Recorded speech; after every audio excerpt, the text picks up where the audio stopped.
y continuamos con el programa La Ciudad y sus historias. Cuando el Inca Tupac Yupanqui expandía el Tahuantinsuyo desde el Cusco hacia el norte del país, tras anexar en la costa central a los señoríos de Pachacámac y Lima, puso a Coyique como su siguiente objetivo.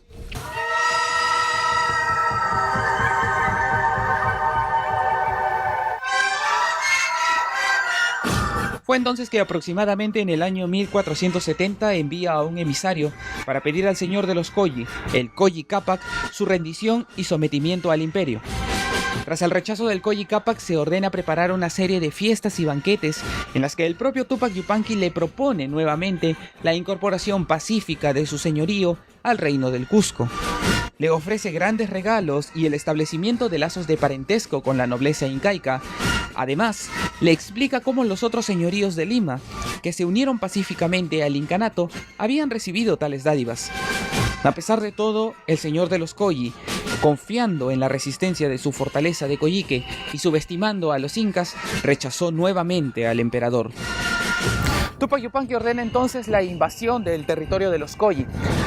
Se necesitó la fuerza combinada de los Canta, los Kivi, los Ishma, los Chacya y otros reinos rivales de los Colli para finalmente tomar posesión de la fortaleza ubicada aquí en Coyique. Tras una serie de encarnizadas batallas, el ejército inca finalmente se impuso y el Colli Cápac terminó por ser ejecutado. Tiempo después, un grupo de generales Colli intentó una sublevación para independizarse del reino de los incas. Sin embargo, fueron aplastados con dureza y los Colli sobrevivientes fueron dispersados por todo el territorio del Tahuantinsuyo. Las tierras de los Colli fueron entregadas a los Ishma como recompensa por el apoyo brindado a las fuerzas del Inca.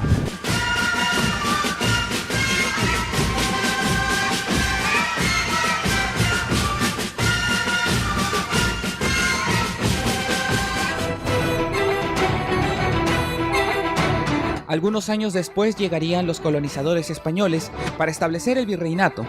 Tras dominar al Tahuantinsuyo, los conquistadores se repartieron las tierras bajo el sistema de encomiendas y a los indios como su mano de obra. Las epidemias traídas por los invasores y los trabajos forzados disminuyeron gravemente el número de la población indígena. Muchos de los indios del Valle del Chillón fueron a trabajar hasta morir en minas de plata de Araguay, en Canta, administradas por el encomendero Gaspar Flores, padre de Isabel Flores de Oliva, mejor conocida como Santa Rosa de Lima.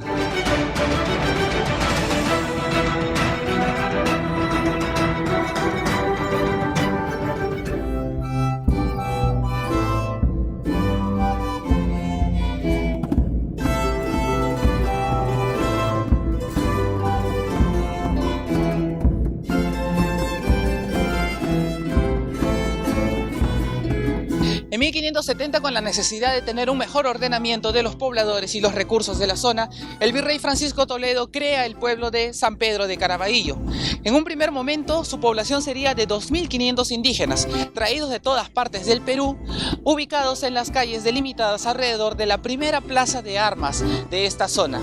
Caraballo entonces se convertiría en la despensa de Lima, entre vastas hectáreas de cultivo, valles, ríos y quebradas.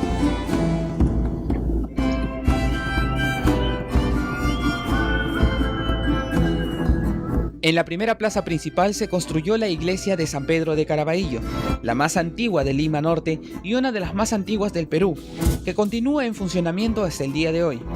Según los documentos coloniales, el visitador Juan Martínez Rengifo señaló los espacios donde se debían construir los locales públicos del pueblo en 1571. Escogió un espacio al suroeste del pueblo para construir la iglesia y le dio su nombre. Así, Caraballo adoptó a San Pedro como su santo patrón.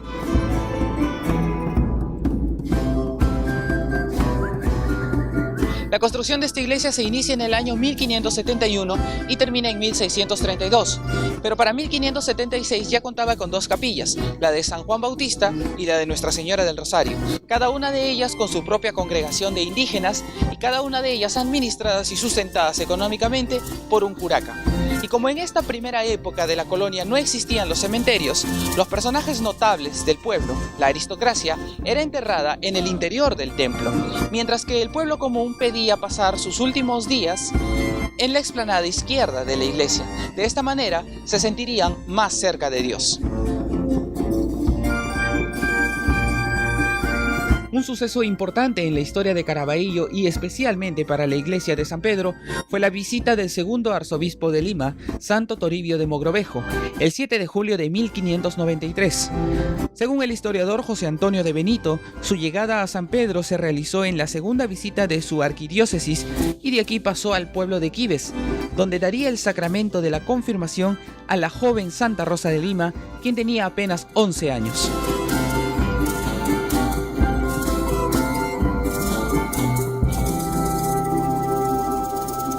Entre las tierras delimitadas y las haciendas erigidas en Lima Norte, podemos destacar a la antigua hacienda Santiago de Punchauca, en el kilómetro 25 de la antigua carretera de Lima a Canta.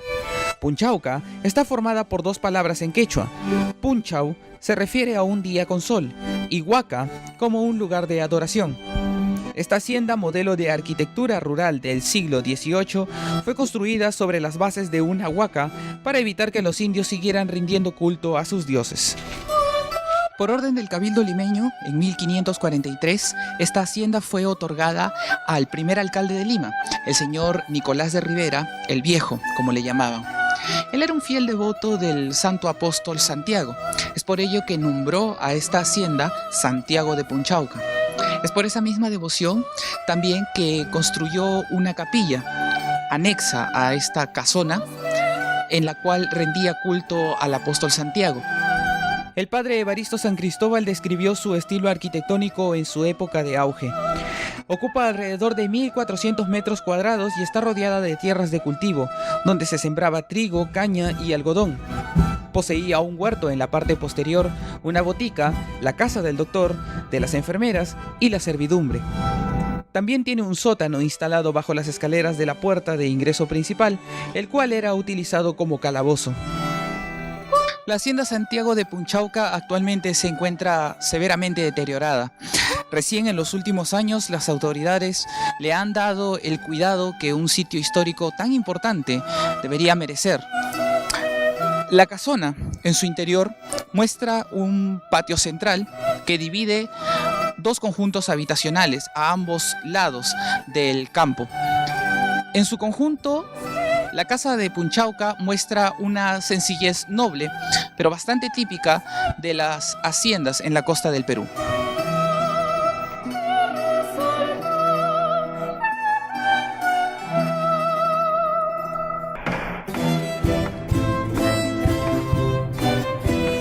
Cerca de la hacienda Punchauca, en el kilómetro 31 de la carretera a Canta, se ubica la hacienda Caballero, otra construcción colonial abandonada.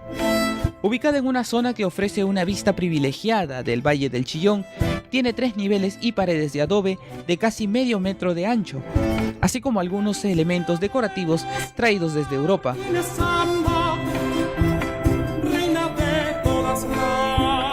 La propiedad data de 1611. Perteneció a Juan Caballero de Tejada, uno de los hacendados más importantes de Lima en el siglo XVII. Esta propiedad se convirtió en una de las más importantes de Lima Norte por su producción de frutos y ganado, especialmente de toros de lidia.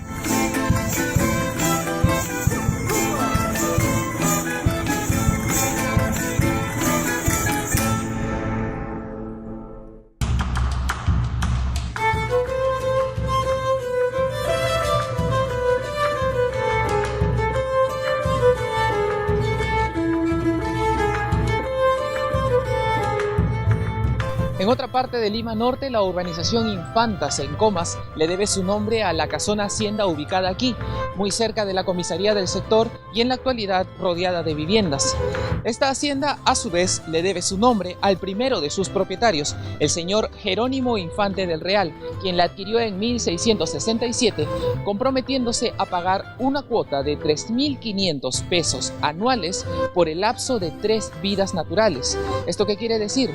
Que el señor Jerónimo Infante iba a pagar 3.500 pesos anuales hasta el día de su muerte, y después de su muerte, su hijo y su nieto heredarían esta deuda.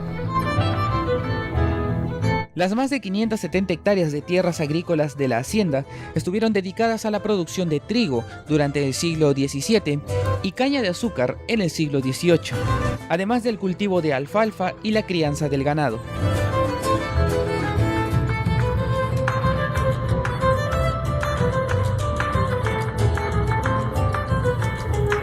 Así como Infantas, otras haciendas coloniales le dieron nombre a otras conocidas zonas de Lima Norte.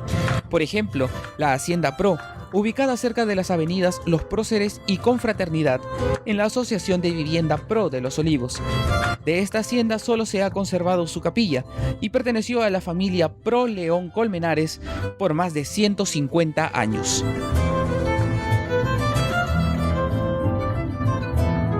Otro ejemplo es la hacienda Chocas, en el kilómetro 34 de la carretera a Canta, esperando a ser recuperada en beneficio de la cooperativa campesina de Chocas de Caraballo.